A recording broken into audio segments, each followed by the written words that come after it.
ఇటీవల మన ప్రియమైన దేవుని దాసుడు చెప్పారు కదా మధ్యాహ్నం, చెప్పండి, ప్రవీణ్ పగడాల. హల్లెలూయా. ఈజ్ వన్ ఆఫ్ ది జమ్ అంటే రత్నం, రత్నం లాంటివాడు. ఎలాంటివాడు? దేవుని స్తోత్రం, ఆణిముత్యం లాంటివాడు. హల్లెలూయా. దమ్మున్న దైవజనుడు. ఆమేన్. ప్రియమైన బిడ్డలారా, కొంతమంది నిజంగా మన దేశానికి, ప్రపంచానికి రోల్ మోడల్ అయ్యాడు క్రీస్తు యేసునందు పగడాల్ ప్రవీణ్ గారు. దేవునికి స్తోత్రం. Is my beloved brother in Christ. Hallelujah. నాకు ఆయనతో ముఖ పరిచయం లేకపోయినా, ఆమేన్, 9 years బ్యాక్ మన బాప్టిస్ట్ చర్చిలో వాక్యం చెప్పడానికి వచ్చాడు ఆయన. దేవుని స్తోత్రం. హల్లెలూయా. మా పిల్లలందరూ ఆయన బోధ విన్నాం. ఆయనలో వస్తున్న జ్ఞానం సూక్తులు, ఆయనలో వస్తున్న దయగల మాటలు ఎవరు ఎదిరించలేకపోయినారు. ఎవరు ఎదిరింపలేని వాక్కు జ్ఞానము కలిగి వాక్చర్యముతో, వాక్శక్తితో ధైర్యంగా మాట్లాడగలిగాడు ప్రవీణ్ పగడాలు నోరు. దైవికమైన నోరు కలిగిన వాడు ఆయన. స్తోత్రం. మీరు చూడండి ఆయన యూట్యూబ్లో, బహుధైర్యశాలి, బహు సౌమ్యవంతుడు, బహు సాత్వికంగా మాట్లాడుతాడు. పవర్ఫుల్గా ఉంటాయి మాటలు. హల్లెలూయా. వాళ్ళు షార్ప్లో ఉంటాయి. హల్లెలూయా. ఆమేన్. హల్లెలూయా. చెడుగు నరికేసి, ఏంటంటే చెడుగును నరికేసి జీవముతో నింపే మాటలు ఆయన మాటలు. ఇలాంటి వాళ్ళు దేవుడు రాబోయే దినాల్లో మంచి అభిషేకముతో నింపి రోషం కలిగిన సేవకుల దేవుడు లేపునుగాక. నీవు అందులో అవుతావేమో. ఆమేన్. హల్లెలూయా. పౌరుషం గల సంఘాలుగా ఉండాలి తిన్నా. స్తోత్రం. ప్రియమైన బిడ్డలారా, అందగాడు అతను. ఎలాంటి వాడు? తన చిరునవ్వుల అందం ఒక దైవికమైన కళ. హల్లెలూయా. ప్రియమైన బిడ్డలారా, దేవుడు ఆయన అతసాక్షి అయ్యాడు. దేవుడు కొరకు ఏమయ్యాడు? అతసాక్షి అయ్యాడు. దేవుని చిత్తము లేకుండా ఏం జరగదండి. దేవుని చిత్తం లేకుండా ఏమి జరగదు. కానీ దేవుడికి ఇష్టడైనాడు ఆయన. నిజంగా మన ఇండియా దేశానికి ఒక గర్వకారణం ఆయన జీవితం. తెలంగాణ రాష్ట్రానికి, ఆంధ్ర రాష్ట్రానికి, హల్లెలూయా, నిజంగా ఆయన బోధలు, ఆయన యొక్క మాటలు ఎంత సౌమ్యంగా, ఎంత సాత్వికంగా, ఎంత పవర్ఫుల్గా, ఆమేన్, బలపరిచేవిగా, ఆమేన్, ఎవరు హట్ చేసే మాటలు కాదవి, ఆమేన్, ఉజ్జీవము రగిలించే మంట కలిగిన మాటలు అవి నోట్లో వచ్చే మాటలు. స్తోత్రం. అలాంటి నిస్వార్థ ప్రియుడు అతని సాక్ష్యం మరణం వినగానే నిజంగా రాష్ట్రాలు, దేశము కన్నీటి సాగర్లోయలు నిమగ్నం అయిపోయింది. మన తెలుగు ప్రజలు, ప్రపంచంలో ఉన్న ప్రతి ఒక్కరూ కూడా ఏడ్చేశారు. నిస్వార్థ ప్రియుడు, నిస్వార్థ ప్రియుడు హతసాక్షి అయిపోయాడు. పౌలదే అంటాడు, మేము వదకు తేబడినా గొర్రెలమయ్యా, మేము వదకు సిద్ధమైన గొర్రెలమేమో, వదకు సిద్ధమైన గొర్రెలమేమో. రాజులు మనకెవ్వరు లేరు, కలిసి పాడండి. మనకెవ్వరు లేరు, రాజులు మనకెవ్వరు లేరు, శూరులు మనకెవ్వరు లేరు, సైన్యములకు అధిపతి అయినా యెహోవా మన అండ, సైన్యములకు అధిపతి అయినా యెహోవా మన అండ. God will fight for us. Amen. For his God's kingdom. Amen. నిస్వార్థ ప్రియులుగా ఉండటం, దేవుని ప్రియులుగా జీవించటం, మారు మనసు పొంది దేవుని స్నేహితులుగా అనబడటం మనకు ఎంతో కృపండి. స్తోత్రం. ఈ లోకములు ఏమీ తీసుకురాలా, ఏమీ తీసుకోబోలే మనం. ప్రవీణ్ పగడాల గారు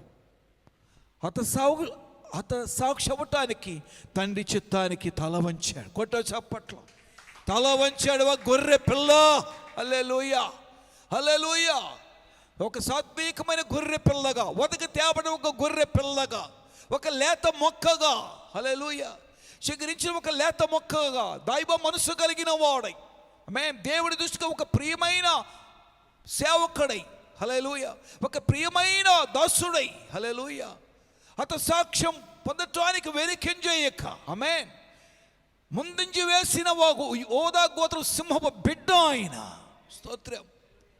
దుష్టుడు ఎవడు తరుముకొనే పారిపోవును, నీతిమంతులు సింహంలాగా ధైర్యంగా నిలబడ్డాడు ఆయన. నీతి నిజాయితీగా తండ్రి చిత్తానికి లోబడిన వాడై, ఒక గొర్రె పిల్లగాని సరిధిలో రాలిపోయిన ఒక పగడం ఆయన, ఒక రత్నం ఆయన, ఒక ముత్యం. ఆ సేవకుడిని తీసుకుని బుద్ధి తెచ్చుకోవచ్చు మనం ఈ నేటి దినాల్లో. క్రీస్తు చూపించిన మాదిరి అడుగు జాడలు నడిచిన దైవజనుడు అండి ఆయన. స్తోత్రం. నాలో దైవికమైన దుఃఖం ఉందో గడి చెప్తున్నాను. రాబోయే దినాలు నిజాయితీగా బతుకుదాం, నిజమైన భక్తి కలిగి ప్రభు చిత్తం నెరవేర్చే బిడ్డలుగా మారుతాం. హల్లెలూయా. అల్లాటపా భక్తి మనకొద్దండి, పైకి భక్తి మనకొద్దు. దేవుని శక్తి ఆశ్రయించి శక్తితో నింపబడిన భక్తి సలుపుదాం. హల్లెలూయా. దేవుని చిత్తానుసారంగా ఆత్మతో నింపబడి ఆత్మ మూలంగా నడుద్దాం. ఎందరైతే దేవుని ఆత్మ చేత నడిపించబడదు వాడు దేవుని కుమారుడు కుమార్తెలుగా పిలవబడదామో. స్తోత్రం. పౌలు అతసాక్షి కాక మునుపు ఆయన ఏం రాస్తారో తెలుసా? ఫిలిప్పులకు రాసిన పత్రికలో మీరే చదవండి. ఫిలిప్పి 4:4.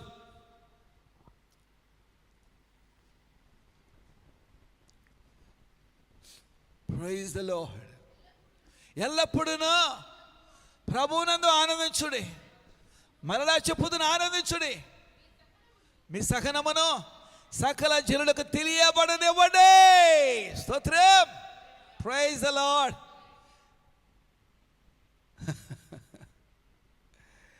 హతసాక్షి కాకమునుపు ఆయన జీవితం ఏంది? నవ్వటమే పని. సేవ చేస్తూ, సువార్త విషయంలో శ్రమ పడుతూ, ఆత్మల కడుతూ, నిలబెట్టుతూ, రక్షిస్తూ, ప్రభు వైపుకు మళ్ళిస్తూ, పిడిగుద్దులు గుద్దించుకుంటూ, తిట్టించుకుంటూ, నెట్టబడుతూ, రక్తశక్తమై, ఆమేన్, చనిపోయాడు. రాళ్ళతో కొట్టినప్పుడు ఆయన మూడో ఆకాశానికి పంపబడ్డాడు. ఆడ ఆమేన్ చెప్పశక్యముగాని భాషలు విన్నాడు. మరలా వచ్చేసాడు ఆయన కట్టులోకి, బ్రతికించబడ్డాడు. దేవుడు బ్రతికించాడు ఆయన్ని. లాస్ట్కి హతసాక్షి అయ్యాడు. ఆమేన్. వెనకేం చేయలేదు పౌలు హతసాక్షి అవ్వటానికి. సైనికుడు అంట నీరో చక్రవర్తి ఆర్డర్ ఇచ్చాడంట, నరికి మన జనాలు చుట్టూరు ఉన్నారు. సువార్త చేశాడు. ఎవరో పౌలు చేసి పౌల తలను తెగ నరకటానికి ఆలస్యం చూపించాడంట. కత్తేసేవాడు. పౌలు తల ఎత్తి చూసి, ఎందుకయ్యా నన్ను యేసేయ్యని, త్వరగా ప్రమాదానికి వెళ్ళిపోవాలి, ఆశీర్వదించాడు. హతసాక్షి అయిపోయాడు. పగడాల ప్రవీణ్ కుమార్ గారు ఒక చిరునవ్వు చాలా ఇల్లు. పగాద్వేషాలు అసూయలు లేవు ఆ బిడ్డలో. పగాద్వేషాలు అసూయలు కపటం లేదు అతని జీవితంలో. ఒక చిరునవ్వు నవ్వుతూ, శత్రువుని ఎదురు ఒక చిరునవ్వు, తన పక్కబట్టిన వారిని, తన అసహించుకున్న వారి ఒక చిరునవ్వు, ఒక చిరునవ్వు, చిరునవ్వుతో బోధించేవాడు. చిరునవ్వుతో బోధించాడు. చిరునవ్వుతోనే దుష్టుల చేతులు రాలాడు. ఒక గొర్రె పిల్లగా, ఒక ధైర్యశాలి అయి, నిస్వార్థ ప్రియుడై, సంఘాలు బలపరచటానికి, యూత్ బలపరచటానికి, అనేక కాపలకి మాదిరత్వం కలిగిన వాడై, దేశానికి దైవత్వం చూపిన వాడై, ప్రపంచానికి ఒక హెవెన్లీ స్టార్గా, ఆమేన్, ఆకాశ మండలమందున ఒక జ్యోతి వలె ప్రకాశింపబడ్డాడు తన జీవితం. స్తోత్రం. హల్లెలూయా హల్లెలూయా. నిజంగా ఆయన మాటలు విన్నప్పుడు, ఆయన మరణం చూసినప్పుడు చాలా దుఃఖపడ్డాను. యవ్వనుడు, 45 years old.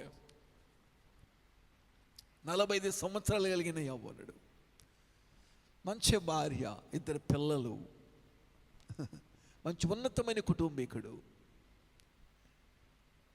ప్రియమైన బిడ్డలారా, క్రీస్తు కొరకు హతసాక్షి కావటానికి తన హతసాక్షి అయ్యాడు.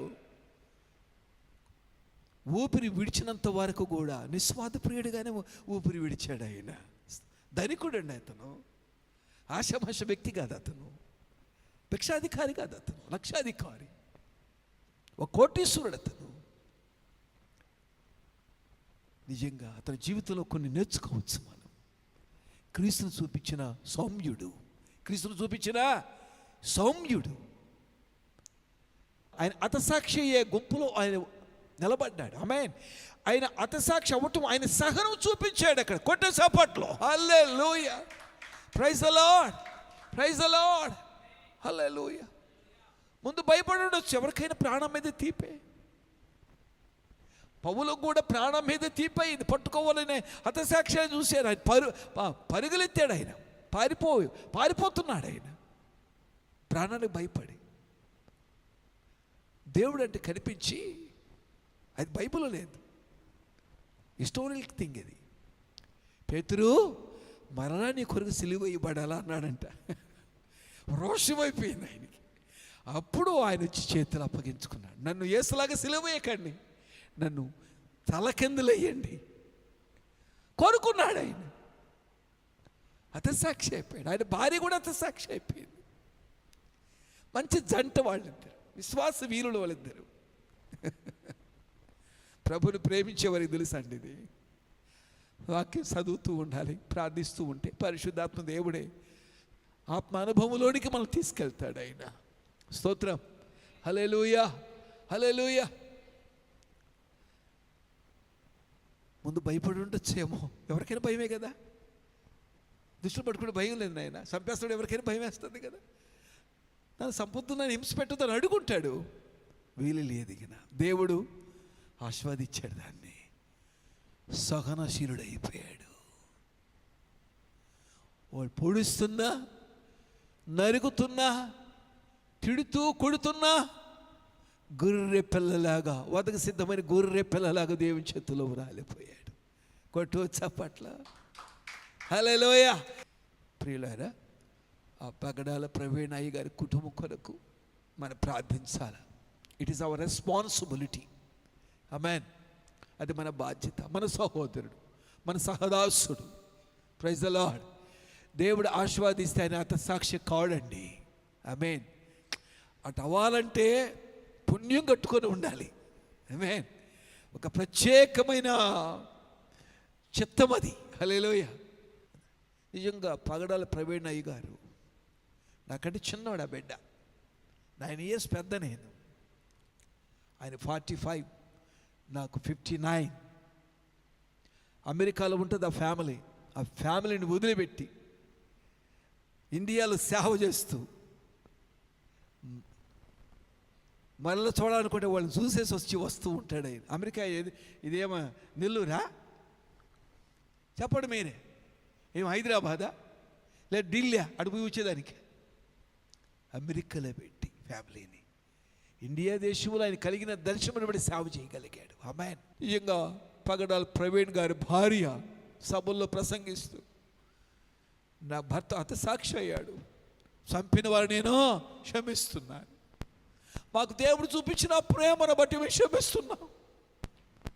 ఆ బిడ్డ ఆ సభల మాట మాట్లాడింది.